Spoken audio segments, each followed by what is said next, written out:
Welcome to the Smart Building Playbook. Here you're going to learn all the answers, and so you're really in the right room. We'd like to say that smart technology starts with technology, but it always ends with people.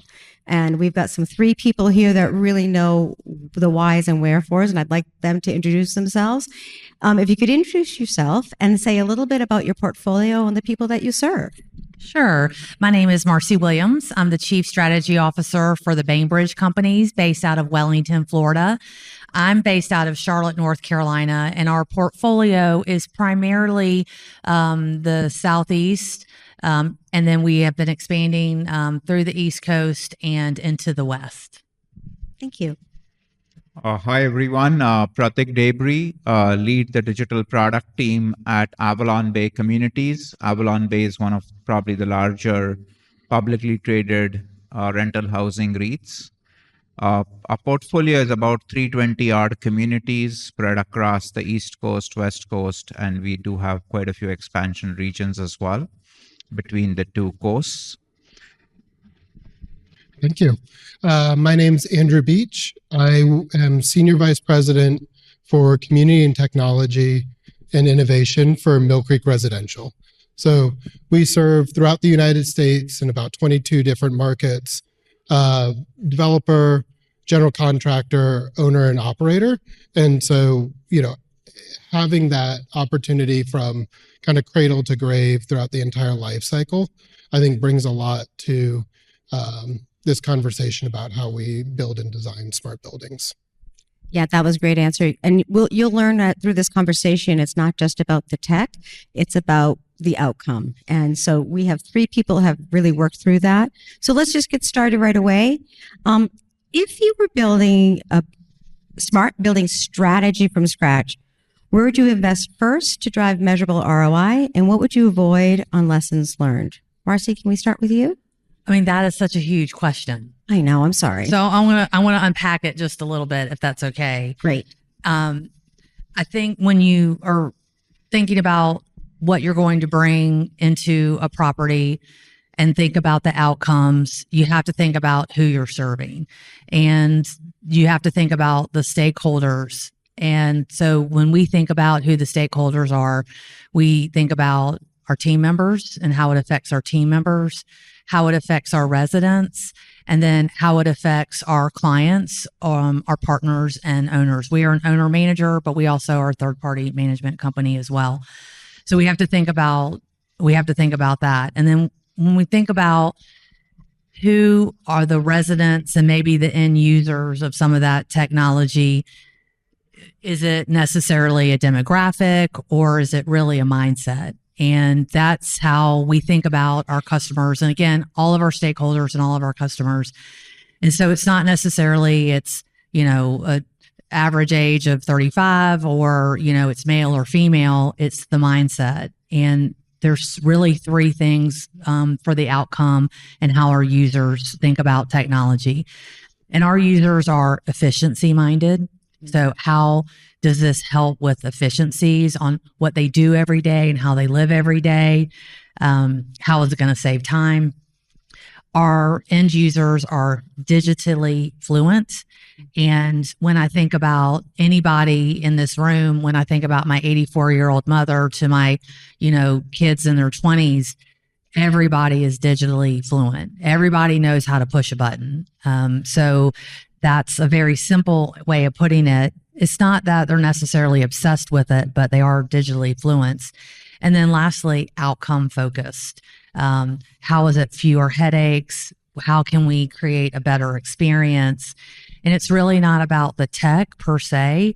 It's about really creating a smarter life and a smoother life, because that's really what our residents want, is a less friction and a smoother life. And then our team members want to make sure that, it's the same for them. It's creating efficiencies. And then for our owners and partners, it's about what that ROI can bring. Sounds like you have to think about a lot of things. Andrew, I see you nodding your head vigorously. Just to build off of what you're sharing, I think is talking about the frictionless aspect. A lot of, both from the customer, kind of three customers, right? You've got the residents. Obviously, the resident experience is primary. But that's also kind of backboned by our staff and actually the building's experience as well. So if in a weird way we think about the building as its own customer, there are natural efficiencies that through smart building we can build for circumstances, areas we don't see on a daily basis, ways for the building to tell us what's happening that we don't have to be watching all the time. And I think that's the real key with smart building, is that we're looking for opportunities to be able to take our eyes off of certain things because we're constantly managing, monitoring, doing so much on a daily basis. That how can we use technology to be a partner with us in watching our asset? Because at the end of that cycle, at the end of the day, really the customer for the resident wants seamless access. They don't want to think about it. Whatever option they choose, whether it's digital, physical, whatever method somebody wants to approach a building through should work, should be seamless, should be thoughtless. And even down into the living experience that begins kind of in that early stages of design and laying connectivity, digital foundation.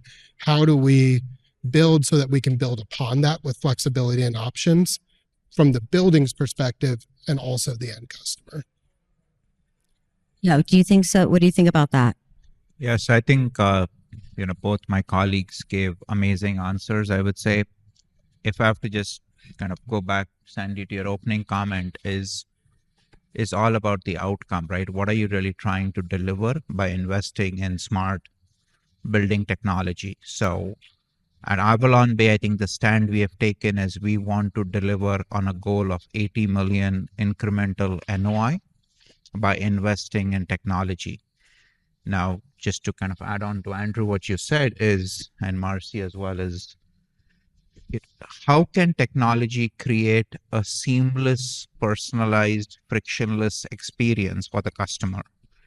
And we invested heavily in smart access technology with what I would say it's not just for residents to get in and out of their doors or various common area facilities, but it unlocked a revenue opportunity for us.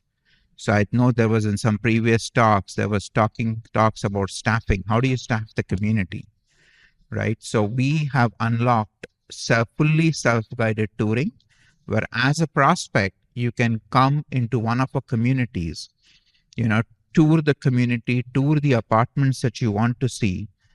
I would say almost 24/7. Like we don't allow it 24/7, but we can. And so we have kind of now had our touring hours starting from 8 or 9 in the morning all the way to 8 or 9 in the evening.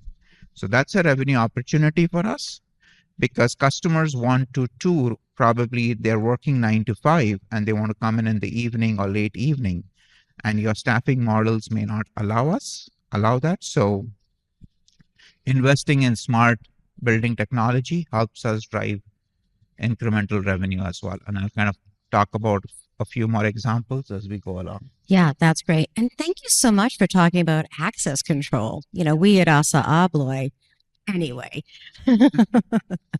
But it is an interesting, and what I like that you brought up is that we have to adapt to how the people adapt, right? We can't stay stagnant into this is what works for us. It's like, how are people using our assets? What do they need? How can we be adaptable? And what are the technologies we have to put in that are going to change how they interact with our properties? And the more they interact with our properties, the more they're going to stay there. I look at it from the entire customer journey. Yeah. And what really customers want. And if you think about what you want as an individual is choices.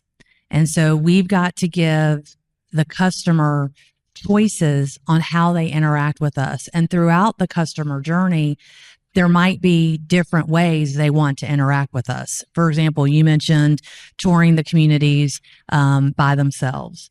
So that's a choice. So at Bainbridge, that's not their only choice. They have a choice of touring by themselves. They have a choice of touring with a leasing specialist.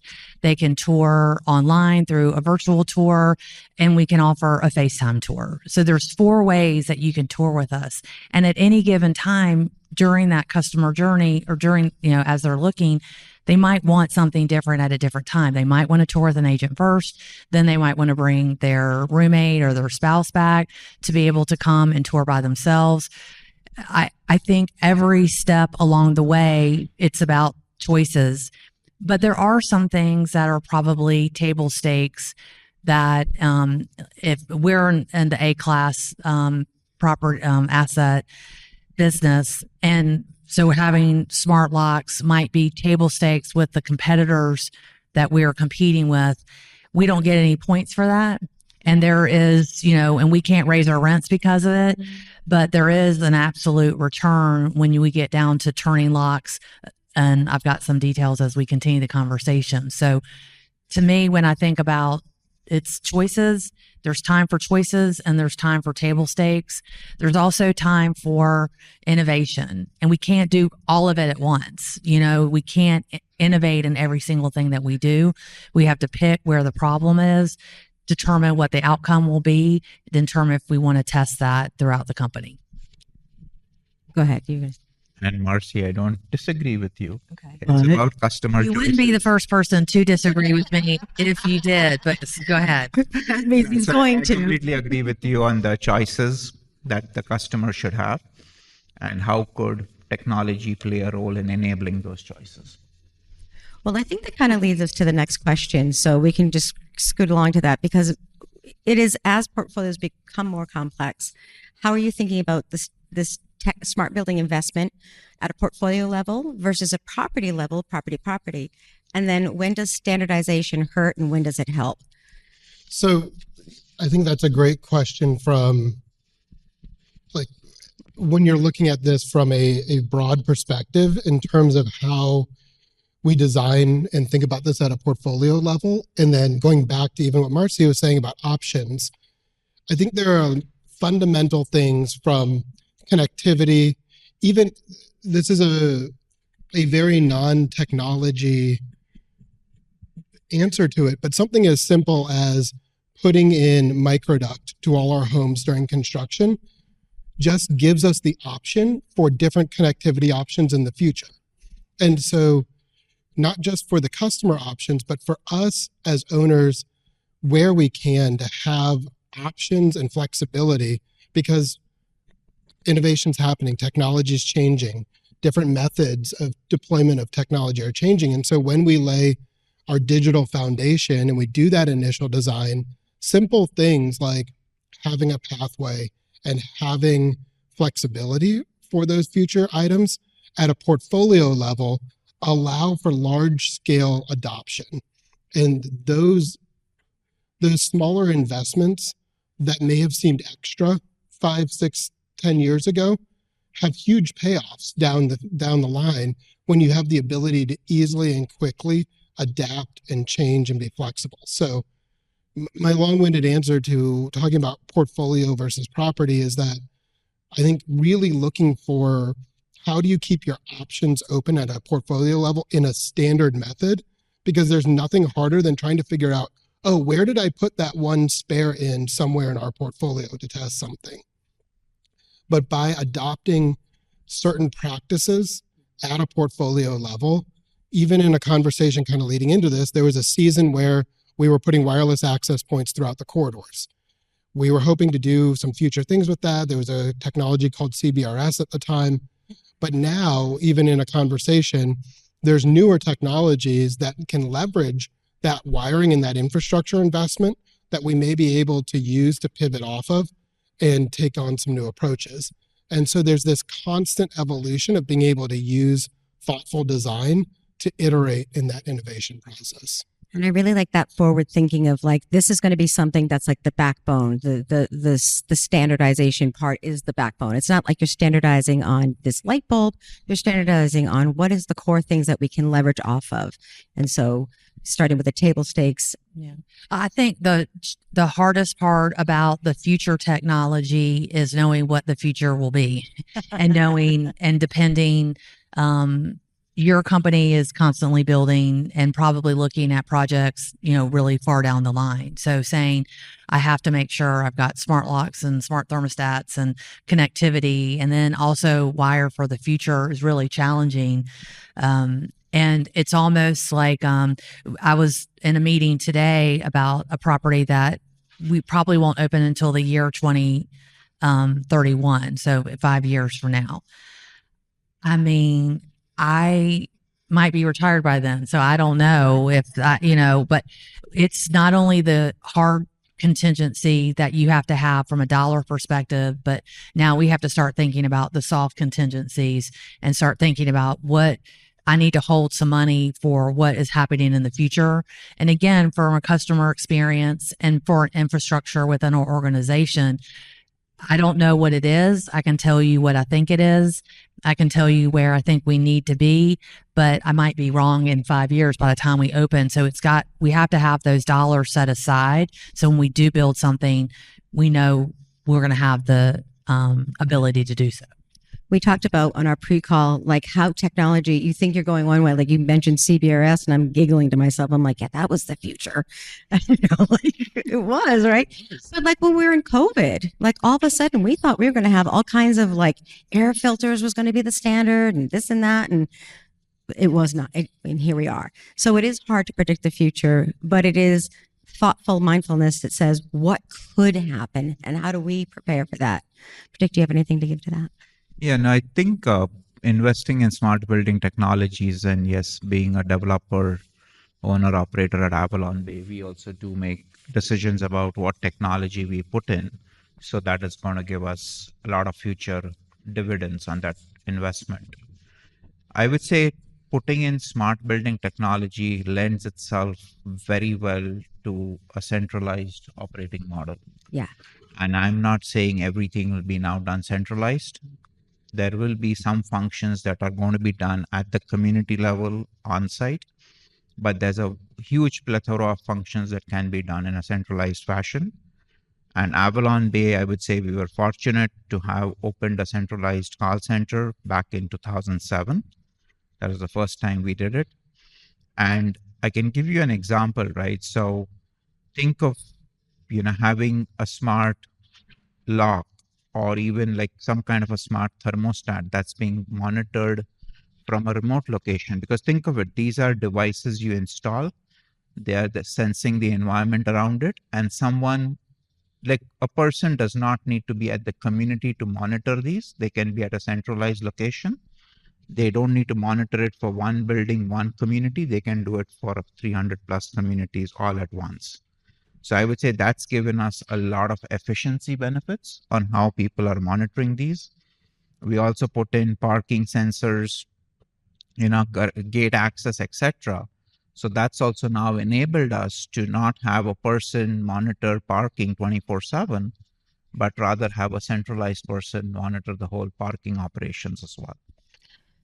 Well, I was just going to build, you kind of hit on two things that reminded me from a quick example, as you were talking about like connected thermostats, was going into about a month ago, I think it was now, there was a really deep freeze, especially through Texas and the Southeast.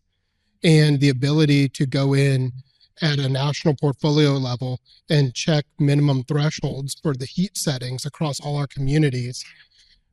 My team was able to go and handle this from a portfolio standpoint rather than calling every service manager and saying, hey, have you taken precautions? Have you considered the freeze we have coming over the weekend?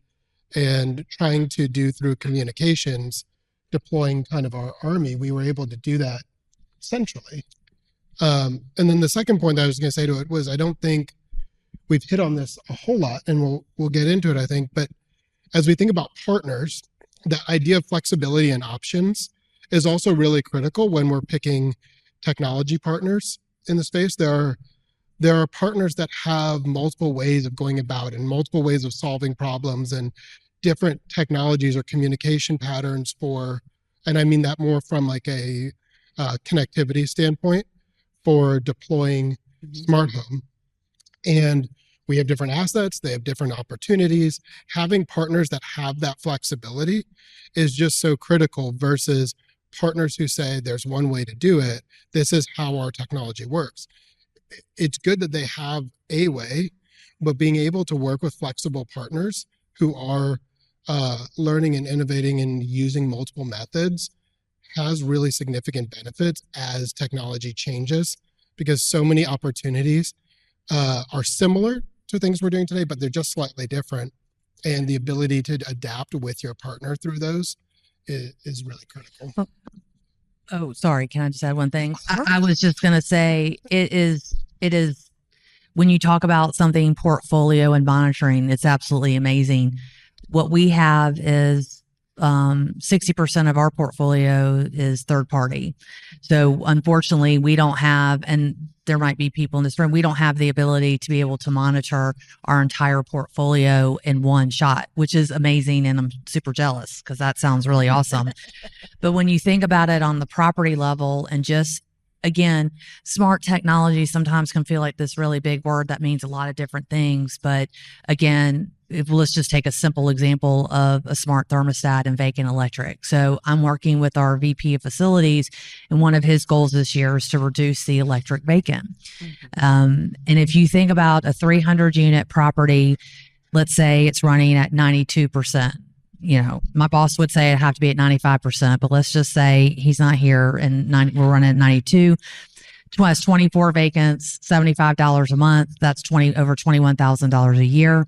Plus I've got 50% turnover. Let's just say every apartment's vacant for a month. And I hope that doesn't happen, but that's another $11,000. So now we're at $32,000 a year on electric vacant. And if I don't have any insight into what's happening inside that unit, then I've got to have the service team or the team on site has to walk these units. And when you've got an event like that, or a lease up where you've got, 80% of your units are vacant, that is a significant amount of time.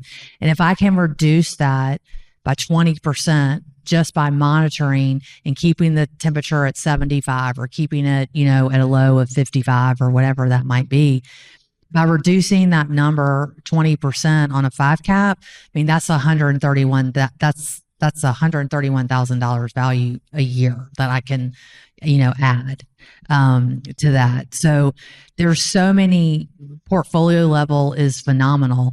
But there's also such a significant impact on what we can do just even at the property level. And I think it's interesting. The things that we've been talking about are the things that I talk about all the time is the energy management system, the smart locks, the connectivity. These are the backbones that we were talking about. And it's not just the vacant. It's how do we manage, not having a hot yoga class in there, those kind of, which is a true story I can tell you later.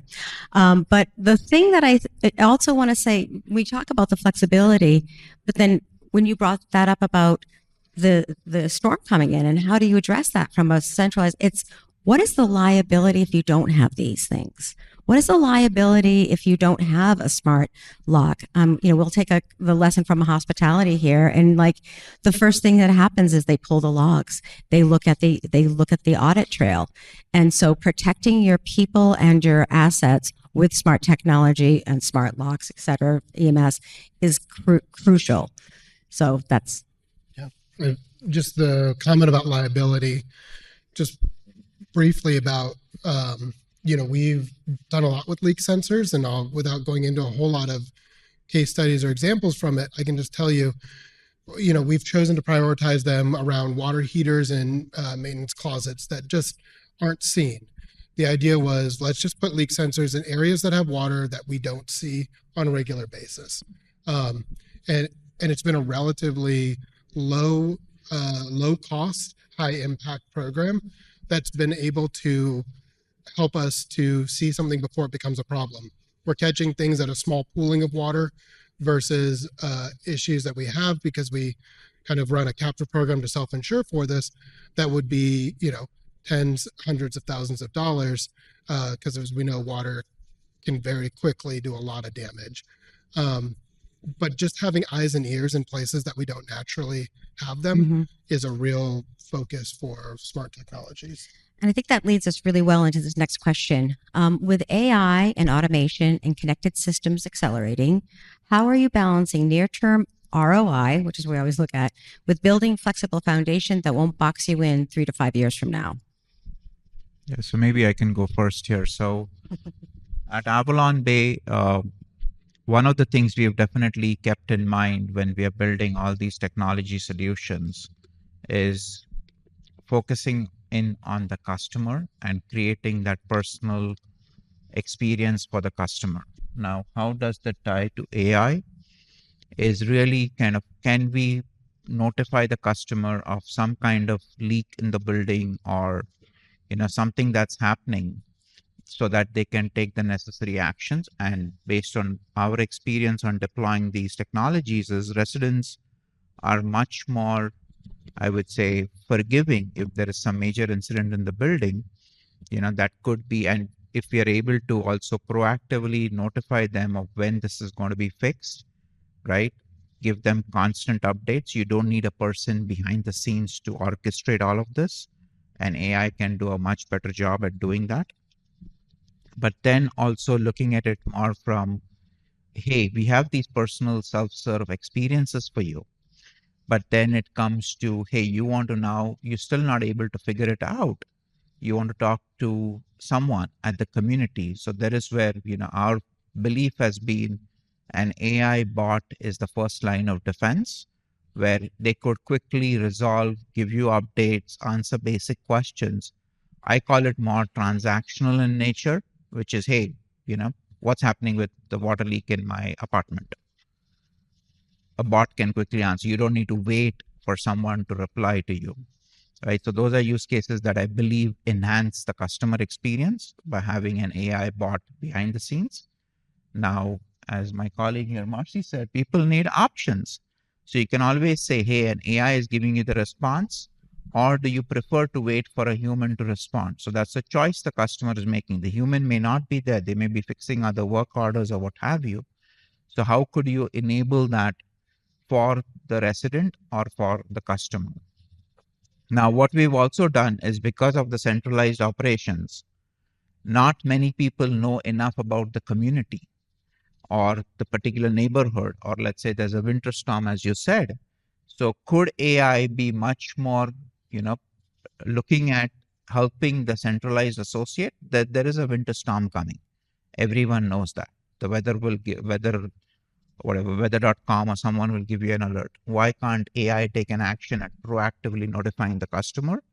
Do these 1, 2, 3, 4 steps so that, you could prevent a catastrophe in the place that you stay.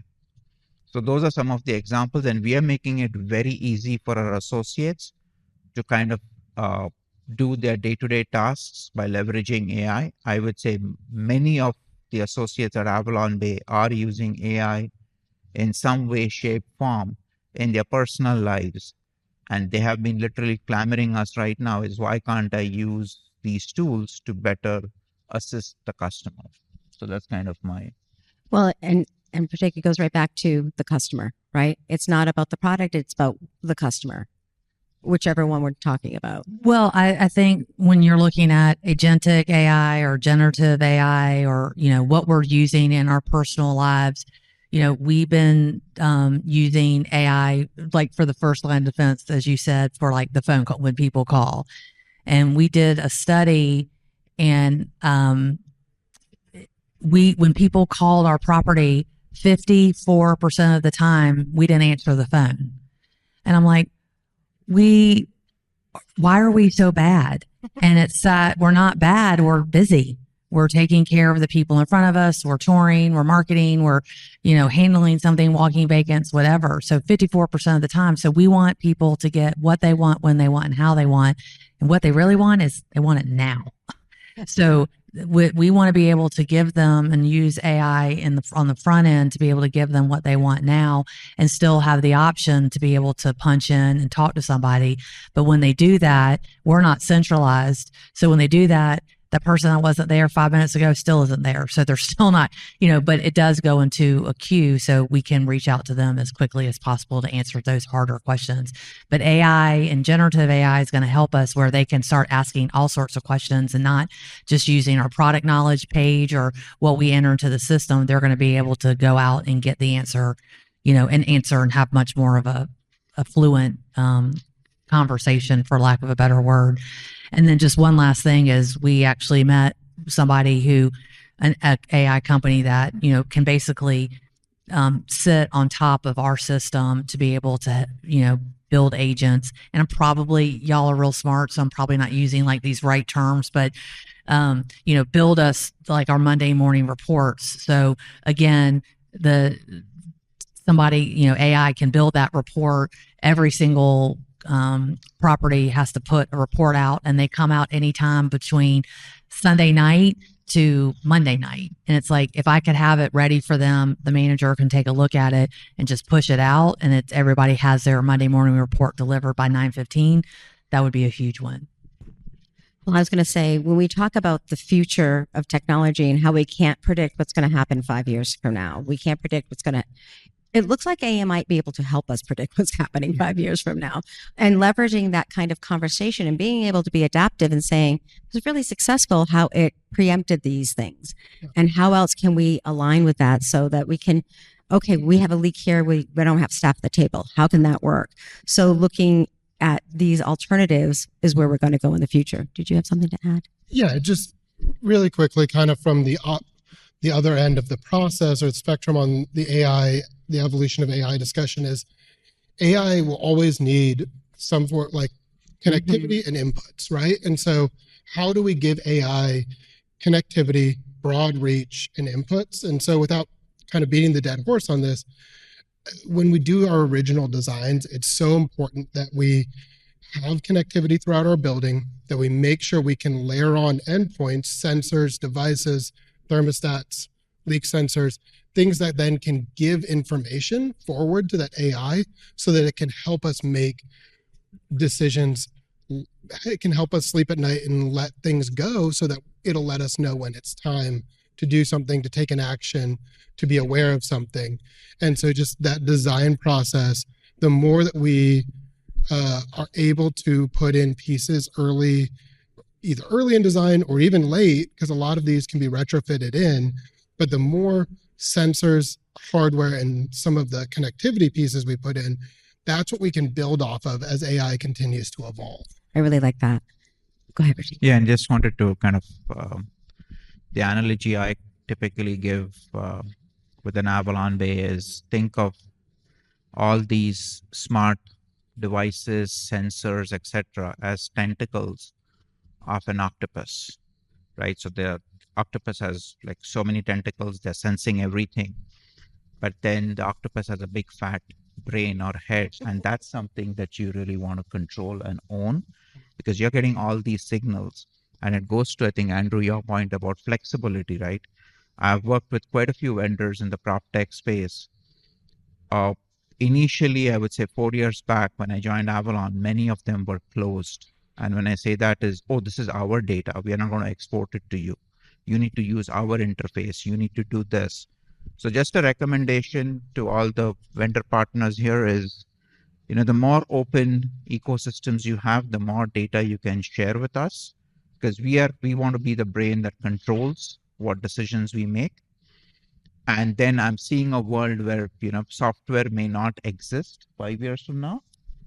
They're going to be all agents, and agents need a lot of data to take the right action. So in fact, we are trying to invest a lot in creating our own agents that can sense all this data coming in via APIs or some kind of signals, and then take the right actions in the software we already have or the property management system we have. Kind of goes back to the conversation we had earlier when it was speaking of how do you validate which vendors to go. And I was counseling someone and said, ask them how they work with everybody else. How does it work into the system, and what else can we share? Because if they say it's just because it's the best one there is, you may leave the room. So we're going to wrap. We've got 10 minutes left. I have one more question. Do people have questions in the audience? Do we keep going? Raise your hand if you think you have a question. Okay, we'll wrap it up and we'll take some questions, and this might prompt it. Okay, so obviously Bainbridge, Avalon Bay, and Mill Creek are titans in this industry.